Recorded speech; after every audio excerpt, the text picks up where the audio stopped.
Good morning, everyone, and welcome. I'm Savannah, the Refuse Management Specialist here at Busch Systems, and Michelle is joining me today, and she is the Marketing Coordinator here at Busch Systems. Thanks, everyone, for joining and participating in our webinar today on the psychology of recycling. We expect that this webinar will be about an hour or so in length. To prevent any background noise, the mics have been muted. If you do have any questions, you can type them in the question field, and we'll get to them at the end of the webinar. We will also provide our emails at the end of the webinar, and you can send us your questions directly that way. The webinar is being recorded, so if you know of anyone who would find this information valuable, you can send them the registration link, and we'll allow them to view the video when we finish here today. Also, we noticed in the past, if you're connected to a Wi-Fi connection, you may run into some technical issues while viewing the webinar. This software will work best if you are using Google Chrome as your browser. Okay, I think we're ready to get started.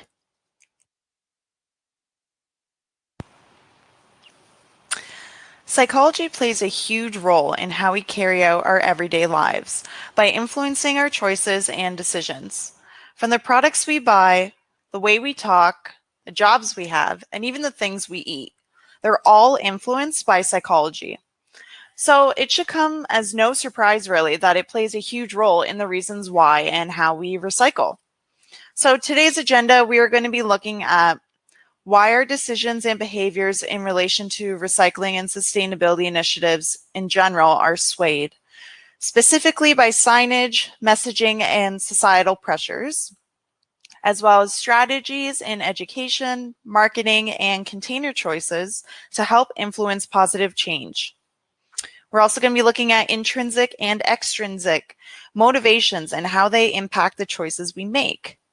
We're also going to cover the habit discontinuity theory, and we are going to end it off with some research and case studies.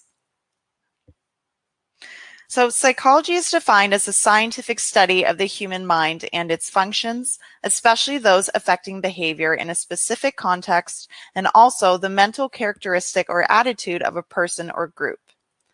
In relation to our webinar today, psychology is a study of how the human mind is encouraged to participate in specific recycling and sustainability behaviors, and how can we ensure our message gets across and lead to a behavioral change. So one thing that might not be obvious is really the key distinction between attitudes and behaviors, which is a huge point of discussion when it comes to developing key messages aimed at influencing consumer choices. Attitudes are a characteristic used to define one's thoughts and feelings towards someone or something, while a behavior is the way in which one acts in response to a particular situation, generally as a result of their attitude toward it. While both are really similar and closely related, there is one huge difference that is pretty obvious when we talk about sustainable initiatives. So just because someone has a positive attitude towards something doesn't necessarily mean they behave in a positive manner in relation to the subject. There are examples of this internal struggle everywhere, every day. You may have a positive attitude toward the thought of achieving a healthier lifestyle, about not drinking that third coffee or having a salad instead of a burger. But this attitude doesn't always translate into a behavior. You know that the choice you make, but for one reason or another, you choose not to. Ask your friends, family, or coworkers their feelings or attitudes toward the protection and conservation of our planet and natural resources. Chances are that most of them hopefully have a positive attitude and know that we should be doing more to ensure the longevity of our planet for our children and for future generations.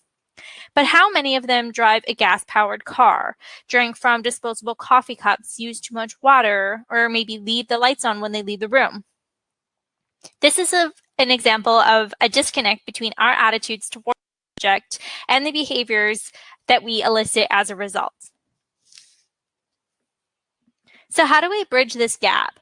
How do we influence users of recycling programs and consumers of products to carry out positive behaviors that align with their own attitudes toward the subject? The first step is really to influence a behavioral change is understanding your audience. You should develop a message that really speaks to them and makes them reflect on their choices as an individual. Well, we know that this is easier said than done. How are you supposed to develop a message that speaks to the whole audience? Well, really, you shouldn't just be creating one overarching message for everyone. You should try to segment your audience and develop a strategy for each group. So to dive into this a little bit further, we're going to look into something called the Transtheoretical Model, or the stages of behavioral change. So people undergo 5 different stages when they're changing their behavior, and depending on the stage, you would approach them in a different way. So to better explain these 5 steps, let's create a scenario in which you are the sustainability coordinator at your school. You're tasked with generating signage and educational materials to help increase participation rates in your own new organic collection program for enrolled students. After a survey, these people had little knowledge about organic waste and really no interest in the idea whatsoever. You can use these surveys to figure out your audience's thoughts on the manner. How many individuals feel strongly, either positively or negatively, towards the subject? This information is very useful in getting a baseline of your audience's attitudes towards the subject.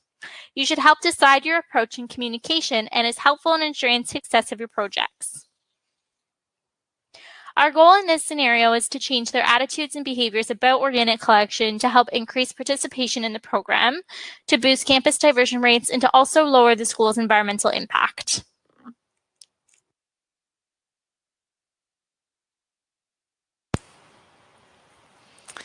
At the onset of your project, your students are in the pre-contemplation phase. At this stage, your students are not even thinking about changing their attitudes or behaviors about organic collection, and they may have no understanding or even positive or negative thoughts about the subject, and see no value in doing so whatsoever. So, holding an assembly or generating posters that go over step by step exactly how to use the new organic system might not be well received, as your audience is not receptive to the idea yet.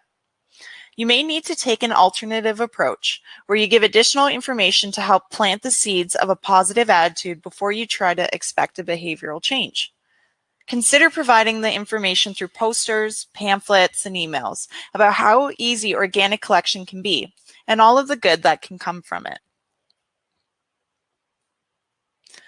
So the next stage is contemplation. Your initial campaign was a success, and the educational materials and messaging provided to the students have resulted in an increased awareness surrounding the issue of organic collection on campus. But students have not made any serious or consistent commitments or actions yet. Believe it or not, this is the stage that many people get hung up on. Seeing the value in recycling, organic collection, or sustainability practices in general is the easy part. Actually doing something or investing in that idea is a whole other story. Here you have them listening. They understand the message, and they're just looking for that extra bit of added value to sway their attitudes and behaviors in a positive direction. Consider appealing to their pre-existing values and motivations by making a department-wide competition. Maybe attach some type of reward for the department that has the best participation rates. Moving on to the preparation stage. This stage is when students begin to make a plan and a time frame in which they will execute that plan. Your students have pledged to take part in the competition and now may need some assistance on participating. Now is when you can begin giving educational materials and focus on which materials belong in which streams. Make participation easy. Provide containers and signage where organic waste is generally created. Then create an email that clearly lays out accepted materials. Offer students as many resources and options as possible to find out additional information to reduce frustration and encourage as much participation as possible. So then we have the action phase. So this is where they have taken their plan and they're actually starting to implement it. At this stage, after starting implementing the behavior, people are just trying to keep going. It's important to give positive feedback and to reinforce the behavioral change wherever possible during this stage. You could consider giving updates on the success of the program, highlight how much the school's environmental impact has lessened since the program began. You could showcase the most successful departments while giving additional tips and strategies to ensure participation for those that are struggling. And finally is the maintenance phase. So this is where the actions and the behaviors have been resolved and the individual just needs to continue the behavior and avoid backsliding. This stage is a little bit tricky as the appropriate course of action may not be clear. There are many motivations and factors involved in carrying out behavioral change, and fostering each of these reasons can sometimes be impossible. In the example provided, one course of action could be to send out another student survey and see their thoughts on the initiative and request any feedback they may have. You could also see if this strategy should be repeated the following year when new students arrive at the campus and need to be brought up to speed with the recycling program. So in developing your message and approach, you need to be aware of where along these 5 stages your audience stands. Create the materials to these people to guide them along to the next destination. The value of targeted behavioral interventions cannot be understated. Understanding your audience's pre-existing values and motivations is really vital to conveying effective messaging aimed at influencing a behavioral change. So hopefully this example gave you a little bit more understanding of how behavioral change can come about and the process that it takes to get there. So we know that change really doesn't come easy. So we compiled a collection of tips and strategies that you can use to create your own systems of behavioral change.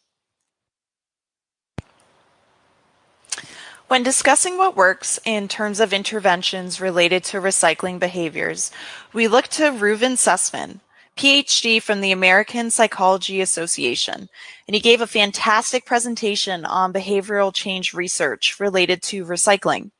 He discussed 3 categories of interventions. 1, environmental design. 2, psychology-based interventions. And lastly, social interventions. So the first category is environmental design, and the first component is structural. So to start off, you can look at the environment or the structure around which recycling happens. Are you ensuring the behavior you're trying to instill to your audience is convenient? Take a look at your recycling containers, their openings, placement, and coloring. If you're trying to improve your recycling capture rates, but your recycling containers are placed farther away from the point of material generation than the general waste container, the behavior and action is no longer convenient for the user. If you're trying to compost or recycle paper towels in the washrooms, try putting a designated receptacle directly underneath the dispenser. The second component is defaults. Try as much as possible to make the environmentally friendly option the default. The example given for this scenario was a typical water cooler in the office.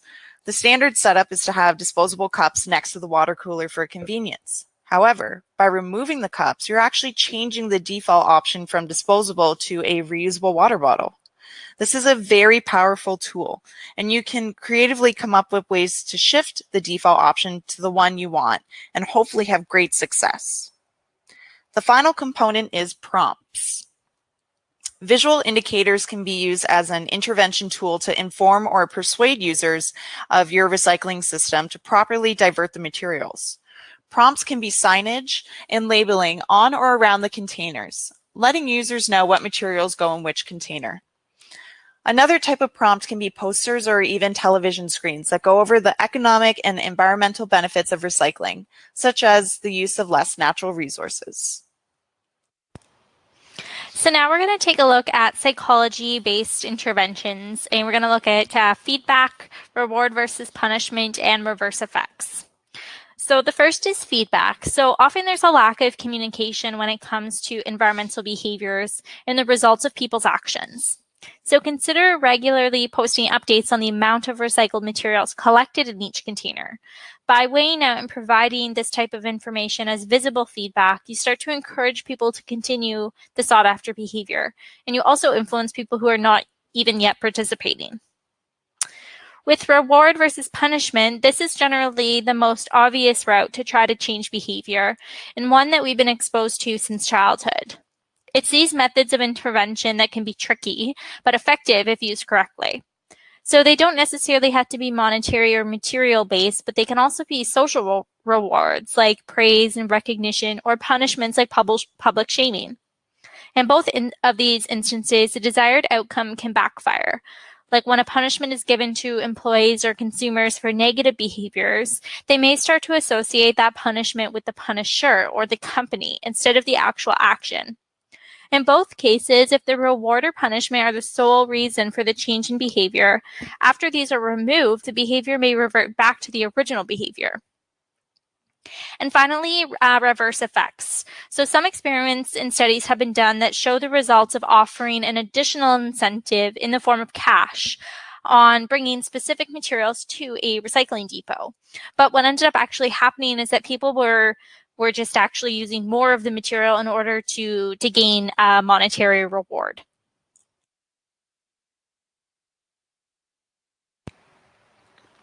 So now we're going to look at two examples of social interventions. The first one being public observability. When people's actions, commitments, or pledges are made public, they are more likely to continue to participate in a certain behavior. An example of this would be people who publicly announce they are starting a new diet or that they're going to quit smoking. If they post this on social media, they're more likely to follow through with that behavior due to it being visible by others.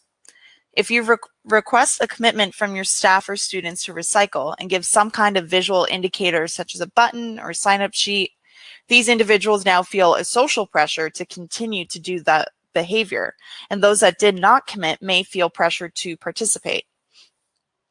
The second example of social interventions is social networking. So leverage the power of social interactions and small group learnings by recruiting eco teams or block leaders who are passionate and willing to speak or train others on how to properly recycle and the benefits. If you designate trusted and well-liked peers to champion your recycling program, others may be more receptive to participate and willing to learn in smaller groups.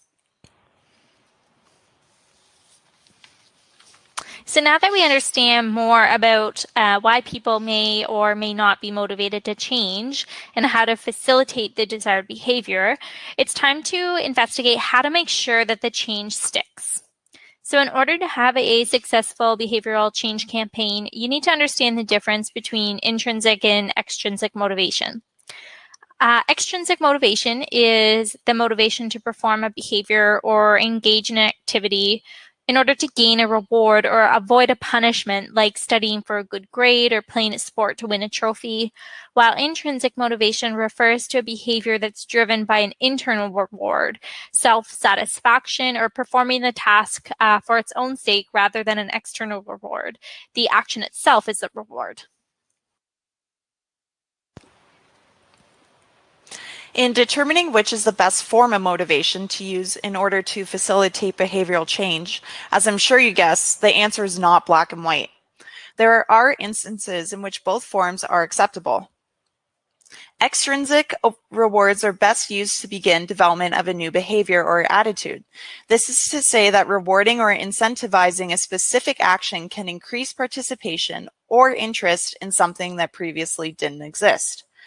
Thinking back to the stages of behavioral change model that we discussed earlier, if you know your audience is in the first or second stage, contemplation and pre-contemplation, using some form of reward can be the first step in motivating them to make a change. Interestingly, this form of motivation and increased interest can actually be the beginning of an intrinsic motivation, as the audience begins to feel good about the behavior they are displaying. You do need to watch out for excessively influencing people to perform an action they already find intrinsically motivating with rewards and incentives. This can lead to something called the over-justification effect, in which there is a noticeable reduction in intrinsic motivation. This is because over-incentivizing something people already enjoy doing can make what was once fun and rewarding begin to feel more like work. In order to effectively use extrinsic rewards, do so sparingly. For a new recycling initiative, consider holding some form of contest or reward system in which users are incentivized to participate in the new program. Ensure you are providing enough information about the reasons why they are performing this behavioral change and focus more on the actions than the rewards. Also, unexpected external rewards have been shown to have minimal impact on one's own intrinsic motivations, as long as they remain unexpected. Give praise to those who you see properly diverting materials into the correct streams, those who go out of their way to minimize waste, or those who take participation in your contest to the next level by motivating others. So intrinsic motivation is one that's harder to control and facilitate. You can't force someone to feel personal satisfaction and enjoyment from doing something, but all you can try to do is to foster the intrinsic motivation using education, awareness, and ensuring that the task is one that's easy to do and also makes sense. So you could try to relate recycling and resource conservation to your audience on more of a personal level. Find facts that hit home, like each piece of paper that you recycle can save 1 liter of water, or an aluminum can that you throw into the landfill today is still going to be there in 500 years. Make the task of recycling easier to do than wasting. We talked about this earlier in the presentation as changing the default option. So one way to encourage recycling over wasting was proven in a study by Keep America Beautiful. They provided recycling containers at each employee's desks with a smaller waste basket beside it. And this really motivated the employee to recycle more, as their waste container would fill up really quick if they didn't. So it was this, in conjunction with education and training, that allowed the users to realize how much of what they created is actually recyclable, and ends up turning it almost into a game of how little can I waste. The results of the study showed that users recycled up to 20% more materials, and they were also more inclined to investigate if an unknown product was recyclable or not. By instilling a sense of accomplishment, pride, and personal satisfaction associated with performing the desired behavior, this is really the end goal of intrinsic motivation, because the behavior is likely to persist even long after the campaign has ended. So sometimes certain attitudes and behaviors are just a result of habits, and really find a way to break these can be one of your main priorities. The habit discontinuity theory, this states that behavioral change interventions and campaigns are a lot more effective when you're delivering them during life changes. So this is based on the assumption that as people's everyday lives are undergoing changes and disruptions, their mind is already more open and receptive to new ideas, new information and processes, and they're already adopting a behavior change mindset. So knowing this information, this is really a great time to implement your new recycling system or inform people of the existing one. Examples of life changes could be starting a new job, starting at a new school. Consider adding sustainability strategies to things like employee handbooks, and start discussing the recycling processes on the first day on the job. And for schools, orientation day is a perfect time to educate new students on the way that your institution recycles. When planning a behavioral change intervention, having a guideline for the actual implementation is helpful.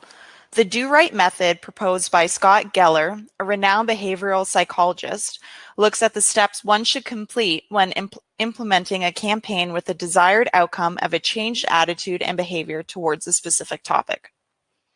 So Do-Right stands for define the problem. This should be as specific as possible. Don't just define that you want to recycle, but consider who you want to participate and what materials you are looking to divert. Observe behavior. This could involve information gathering about why people do or do not recycle, understanding their values, motives, challenges, and successes. Also learning at what point along the stages of change your audience is in. Record occurrences. Obtain your baseline for your experiment. How much are people recycling now? What types of materials are continually being correctly or incorrectly diverted? Where is most of the waste coming from? Performing a company waste-wide audit, along with surveys and interviews, are fantastic ways to generate your baseline for which your campaign and intervention success can be based on. Intervene. This is the act of beginning your campaign. Send emails, hold company meetings, put recycling materials in new student or employee packages, change signage and labels on the containers. Whatever your intervention is, start implementing it. Consider starting small in a sample group if your institution is large. This also allows you to have room for a control group or people who are not exposed to your intervention to better compare the success of your campaign. Test impact. The next step is to reevaluate your study and see if your intervention has had an effect, positive or negative, in relation to either your control group or your baseline. And lastly, you have to evaluate costs.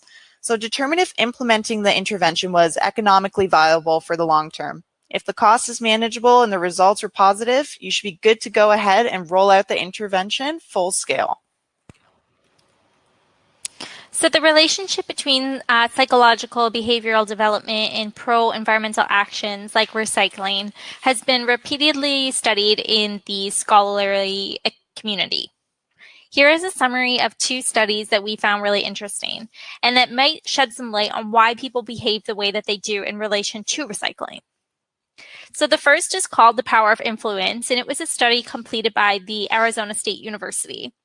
A researcher named Robert and his colleagues set up an experiment in a Texas parking lot. As unknowing subjects walked back to their cars, he had an accomplice walk ahead of them and drop a large flyer on the ground.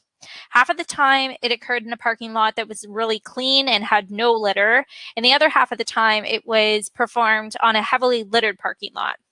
When the subjects arrived back at their own car, they saw a similar flyer on their windshield. So what they found was that when subjects arrived back to their car in the heavily littered parking lot, 54% actually followed suit with the accomplice and simply threw the flyer on the ground. These subjects were exposed to a common behavior and followed suit. However, only 6% of the subjects in the clean lot threw their flyer on the ground. The action was out of the norm for the environment and was easily viewed as a negative action by the subjects. The common factor in these experiments is that the subjects were followed suit with how they perceive their environments. We are social creatures, and often we don't want to stand out, even if the behavior or action that we're committing is a negative one. By ensuring your facilities are well maintained and have frequent options for recycling and waste containers, this is a really good way to ensure the social norm at your building is to do the right thing and to recycle. So the second study that we're going to review is called It Matters a Whole Lot by Sean Duffy from Rutgers University in New Brunswick. This 2008 study analyzed the effect of restrictive openings on recycling and waste containers on a university campus. 2 sets of 3 bins were placed throughout the building. One set had no lids, while the other had a flap for trash, a 6-inch hole for cans and bottles, and a narrow slot for paper.